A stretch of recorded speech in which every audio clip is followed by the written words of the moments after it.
We're seeing a lot of patients that have loss of volume, Ozempic face. You guys have seen and heard about that all over social media and the news and stuff. But yeah, it's just because of volume loss. And then obviously with that comes loose skin.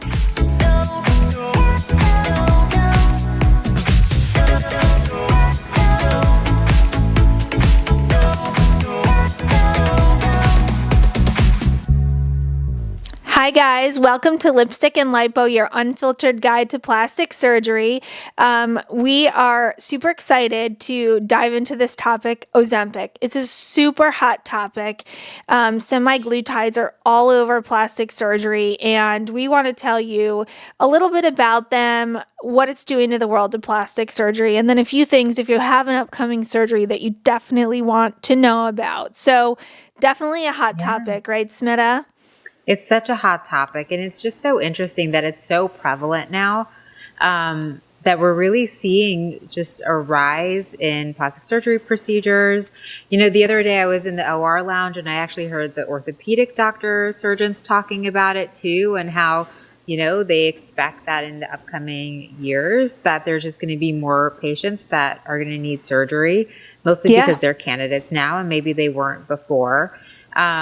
So yeah, it's crazy how much it's sort of affecting everything, but all in good ways. Yeah, I mean, I have a lot of colleagues who are plastic surgeons who are offering these sort of semaglutide treatments to their patient, and they're having these, pretty intense monitoring programs where they're looking at their progress, and you want to always make sure that you're following along with a physician when you're on these medications, because there's a lot of side effects, and you want to make sure that you're losing weight and not losing all of your lean muscle mass in your muscles. You want to, only be losing fat. So you really need high protein intake, and you need a doctor to help you with that. So it's definitely something super popular, and that your plastic surgeon themselves may even be offering to you.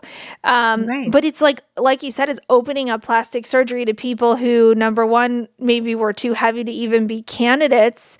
And then to other people who are just losing weight and now have all the skin and extra tissue issues that we can address as plastic surgeons. So it's a huge part of the plastic surgery journey for a lot of people. Right.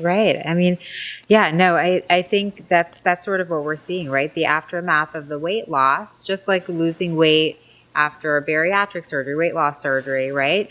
It's like a new category. It's a new category with these medications.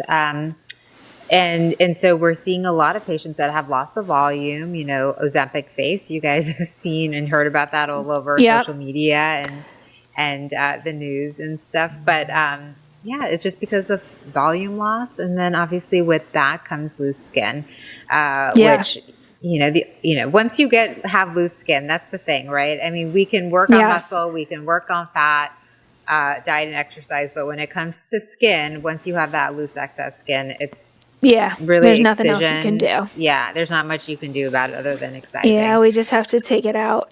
I mean, I think the one other thing I want to remind you guys is that if you are on one of these weight loss medications, it can interfere with some things during surgery. So you want to make sure that you tell your surgeon, whether it's plastic surgery or any other surgery that you're having, because we do like to stop these medications a few weeks before surgery, because it causes that delayed gastric emptying, which can be very dangerous when you have a breathing tube during surgery. So it's super important. And I know a lot of you don't ever want to go off of it because you're so anxious to gain weight.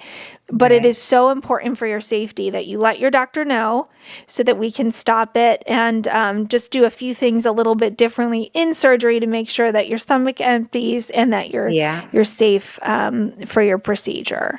Right.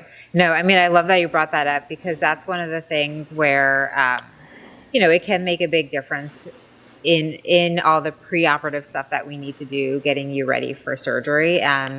Just to make sure that you're safe. So important to let us know about it.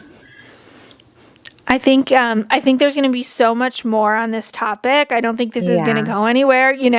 This is maybe something that'll lend itself to a whole series on here. So please stay tuned. So yes, guys, Lipstick and Lipo. We are on YouTube. We're on Spotify. We're on iHeartRadio. So subscribe, listen to us, watch us. We've got so many great topics coming your way, episode series. We're also here to answer your questions. So leave them in your comments so we can get to all of them, hopefully in an episode dedicated to just that. But we will see you next week, and we'll have some great new topics for you.